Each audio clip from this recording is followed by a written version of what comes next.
Halo semuanya, selamat datang di video kelima. Video ini sekaligus sebagai video penutup dari dasar sistem tenaga listrik. Selama 4 pertemuan terakhir, kita sudah membedah anatomi sistem kelistrikan dari hulu hingga ke hilir. Kita telah melihat bagaimana mesin raksasa ini berputar, bagaimana tegangan dinaikkan, dan bagaimana listrik ini akhirnya masuk ke dalam rumah Anda. Kita sedang berada di tengah era transisi energi menuju net zero emission. Penggunaan pembangkit berbahan dasar fosil mulai dikurangi, sementara pembangkit energi terbarukan seperti panel surya dan turbin angin terus dikembangkan secara masif. Sekilas perubahan ini tampak sebagai solusi yang sangat menjanjikan. Namun, bagi seorang engineer kelistrikan, transisi energi ini juga menghadirkan tantangan teknis yang kompleks. Matahari tidak bersinar 24 jam, sementara angin tidak selalu bertiup sesuai dengan kebutuhan sistem. Akibatnya, daya yang dihasilkan oleh PLTS dan PLTB ini dapat berubah-ubah mengikuti kondisi alam. Karakteristik inilah yang disebut dengan intermittency. Intermittency membuat keseimbangan antara pembangkitan dan kebutuhan beban menjadi semakin sulit. Sistem tenaga listrik harus mampu merespons perubahan pasokan energi terbarukan ini secara cepat, tanpa mengganggu keseimbangan dan keandalan jaringan. Salah satu fenomena yang menggambarkan tantangan tersebut adalah the duck curve atau kurva bebek. Coba perhatikan grafik di sebelah saya. Bentuknya melengkung, menyerupai siluet seekor bebek. Grafik ini menunjukkan beban bersih yang masih harus disuplai oleh pembangkit konvensional setelah kontribusi energi surya ini diperhitungkan. Contohnya, pada siang hari yang sangat terik, panel surya di rumah, gedung, dan kawasan industri menghasilkan listrik dalam jumlah yang sangat besar. Akibatnya, kebutuhan daya yang harus dipenuhi oleh pembangkit konvensional turun secara signifikan dan membentuk bagian rendah dari kurva ini yang disebut perut bebek. Namun perhatikan apa yang terjadi menjelang sore hari. Saat matahari mulai terbenam, produksi listrik dari PLTS menurun dengan cepat. Pada waktu yang bersamaan, kebutuhan listrik masyarakat justru meningkat karena warga mulai menyalakan lampu, pendingin ruangan, televisi, dan berbagai peralatan rumah tangga lainnya. Pembangkit lain harus menaikkan produksinya dalam waktu singkat, sehingga kurva menanjak tajam dan membentuk leher bebek. Kondisi ini dapat menjadi semakin sulit ketika cuaca tiba-tiba mendung atau kecepatan angin tiba-tiba turun.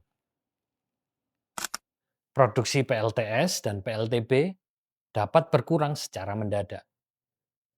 Sementara kebutuhan pelanggan tetap harus dipenuhi. Mungkin Anda berpikir, ya sudahlah, PLN tinggal menyalakan aja mesin pembangkit batu bara atau PLTU tambahan di jam 6 sore, beres. Disinilah logika Anda diuji. PLTU, mesin raksasa itu tidak bekerja seperti saklar lampu di kamar Anda. PLTU adalah tipe pembangkit baseload atau beban dasar.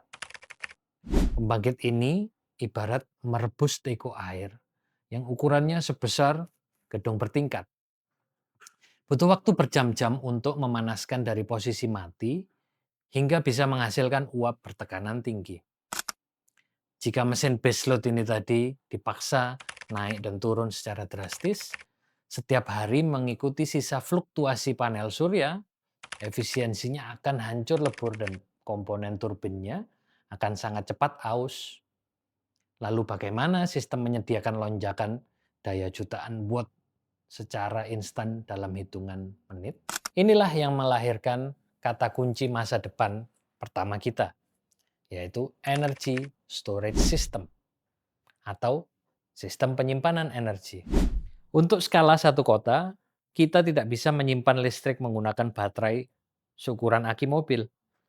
Kita berbicara tentang fasilitas BESS, BESS, Battery Energy Storage System, yang menggunakan teknologi baterai raksasa sebesar puluhan peti kemas. Baterai ini yang akan menyerap kelebihan listrik surya di siang hari dan menyalurkannya kembali ke jaringan-jaringan tepat pada jam 6 sore secara instan. Bahkan, ada teknologi penyimpanan raksasa yang tidak menggunakan bahan kimia sama sekali, tidak menggunakan baterai, melainkan menggunakan air dan gravitasi bumi. Namanya Pumped Hydro Storage.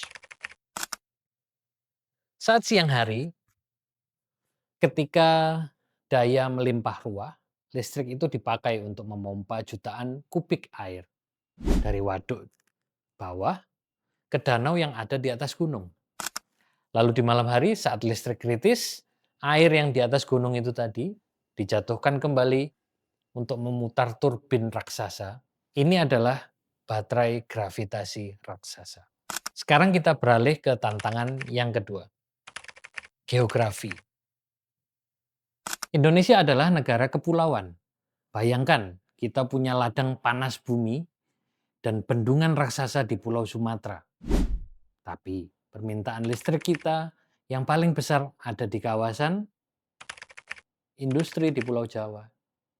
Kita harus menyeberangkan listrik menembus Laut Selat Sunda. Mengapa kita tidak menggunakan transmisi arus bolak-balik biasa seperti yang kita bahas di video yang lalu? Karena air laut di sekeliling kabel akan bertindak layaknya kapasitor raksasa. Disinilah masa depan dari transmisi kita berada. HVDC, HVDC atau High Voltage Direct Current. Tegangan tinggi arus searah. Sistem ini mengubah listrik AC menjadi listrik DC atau arus searah bertegangan ekstra tinggi sebelum dikirim melintasi kabel bawah laut atau yang jaraknya antar negara. Teknologi HVDC inilah yang memungkinkan terbangunnya proyek interkoneksi benua berskala raksasa. Mengubah cara kita memandang peta distribusi listrik di dunia. Oke, lalu bagaimana kita memastikan pembangkit yang fluktuatif, baterai raksasa, dan kabel lintas laut ini bekerja? Dan harus sinkron. Jawabannya adalah kata kunci ketiga, smart grid.